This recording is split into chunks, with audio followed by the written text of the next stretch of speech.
executive director of Kuona Trust, who then walks up to me and says, "You sound like the guy we've been looking for. We are getting this funding from it was Hivos at the time.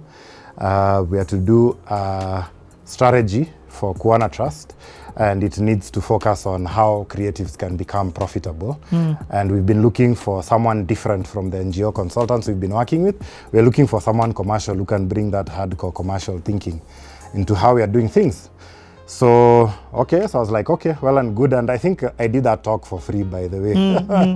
And so we sat down, had a chat with her, sent her my contacts. She forwarded them to the person who was funding them.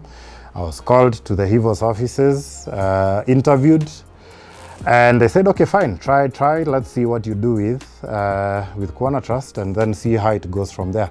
So we got into this whole process of, Kuona Trust largely has visual artists, so painters, sculptors, people who do physical stuff. Yeah.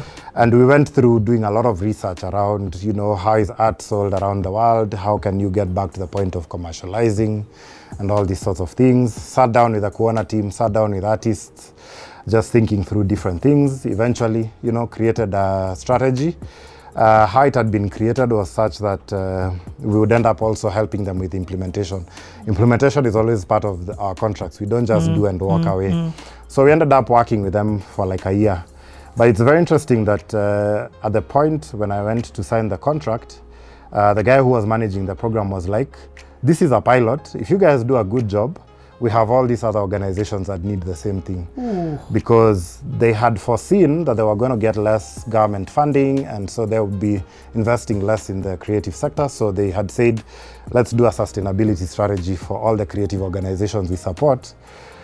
So I think like halfway through doing Kuona, they actually gave us another, so there was like more in Kenya. So we ended up doing like Kwani Trust.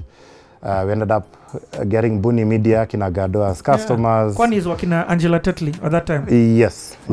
We ended up getting Book Bank now. We ended up getting Boniface Mwangi. For real? Power 254. So like literally anyone who was in the creative space being funded by Hivos, they brought them on board for us to do the whatevers. And I think each assignment was like 1 point something.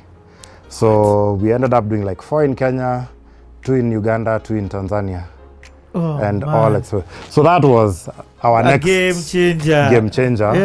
In terms of getting a client. And as a result of getting onto Hivos database, they opened us up to a lot of other donors they were working with. So there was another project they were a part of called Making All Voices Count. This one ended up giving us, I think, 9 clients across Africa. So we ended up doing an assignment in Abuja, another one in Ghana, one in Mozambique, one in SA, Tanzania, and Uganda. And then I got 2 clients, one from Indonesia and one from Philippines, as a result of that second project. So those 2 projects completely, we took off. Changed the business completely. Of course, we still had our other clients who were still running our entrepreneur program. So we kind of had like 3 divisions now that were running side by side. It ended up building a very big name for us in the creative space. So ended up being invited into the policy space for creative, ended up doing work with British Council, ended up doing work. Now people like Gado, even after the initial program, now brought us on board to help Buni Media now, professionalize properly. For those who don't know, Buni Media, the ones who do like XYZ show, and the like, that's how I ended up working with Giuliani, Susan, because so everyone in creative now heard about, there's these consultants who are actually able to understand creatives and help them build, professional business structures around their businesses. Because we had come off the back of a lot of creative organizations were supported by donors, and that money was beginning to dry up. So they needed to rethink the models that they were working on going forward. And let me ask you, from an honest perspective, with our economic environment, basically in Kenya, or even I'd say Eastern Africa, is it possible for creative to buy a house? Is it possible for and what's the scope of creative? So definitely, I think it just needs a different mindset, because since that project we've worked with filmmakers, we've worked with singers, we've worked with writers, we've worked with painters, So every form of creative. In fact, at some point at the tail end, Hivos were like, you've done all this work with all these creatives, why don't you help us do our next strategy? So we did, and it's online, we did a report called the Ubuntu report, which was like a comprehensive research of how the creative sector is in Kenya and what are the things that need to happen for it to turn around at policy level, at the collectives level, at the individual creatives level. What do they need to learn? So we ended up doing this groundbreaking report. I think until today it's one of the key reference points of the creative sector, and quite a number of things that we proposed in there have been taken up by other organizations to be implemented. But in short, yes, a creative business is a business. So it can have all the structures. What people just struggle with is that creatives can tend to be eccentric beings.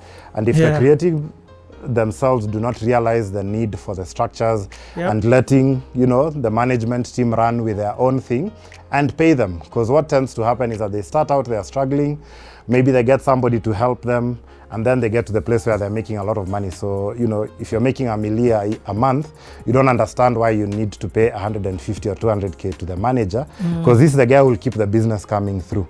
So you'll go through a phase where you make money maybe for a year or two, and then it begins to taper off because you are running on hype, but you didn't have anyone to continue having the corporate conversations in the background with the marketing managers, creating like a marketing strategy, knowing who your audience is so that we can link to the right sponsors or partners and that kind of thing.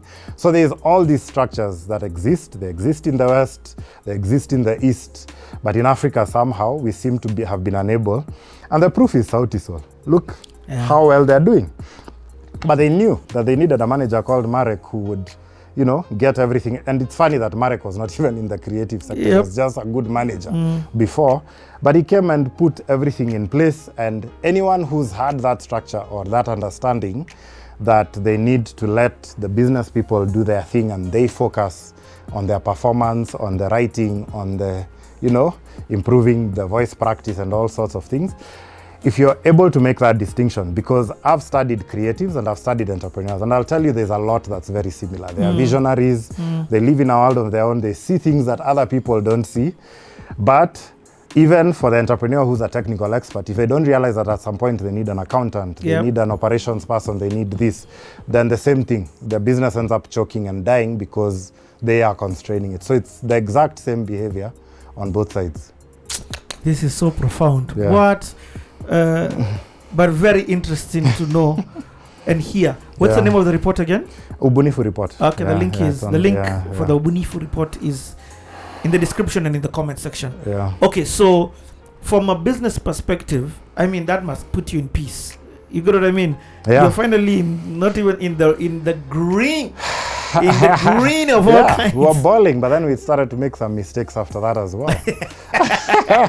And it always happens. The cycle of entrepreneurship. when the money comes flowing in. So what kind of mistakes are you making?